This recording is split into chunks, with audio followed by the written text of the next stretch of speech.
Mishka est heureuse. Elle a enfin trouvé le maître de sa vie, ou plutôt de sa seconde vie. Cette petite chienne noire de 4 ans quitte le refuge de la SPA de Villeneuve-les-Maguelones pour accompagner désormais Laurent, dont le commerce a fermé à cause du coronavirus.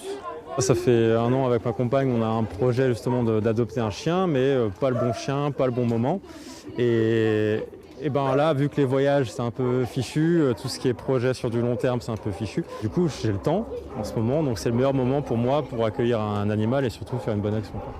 Comme Laurent, depuis le début de la crise sanitaire et en particulier pendant les 2 confinements, beaucoup de personnes ont adopté un animal de compagnie. On n'a pas eu beaucoup de retours, très peu de retours. C'est-à-dire que les gens, ils ont réfléchi. Alors, ce temps où ils étaient vraiment chez eux et ils ont pu réfléchir à prendre un animal, ça pouvait être très bien, un chat ou un chien. Et on a très peu de retours. Donc, on a trouvé ça très bien, par contre. Et on a fait aussi de la télé-adoption. C'est-à-dire qu'on a pu discuter longuement avec les gens. Et donc, ça a été des adoptions réfléchies.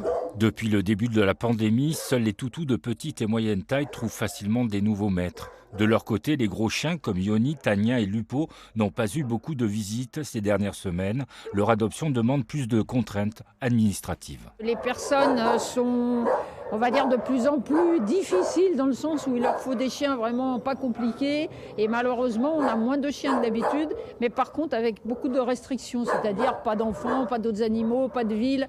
Et donc c'est un petit peu compliqué, ouais. En attendant une adoption, les 200 chiens et 4 chats encore pensionnaires du refuge peuvent compter sur la tendresse des 100 bénévoles tous les jours aux petits soins pour eux.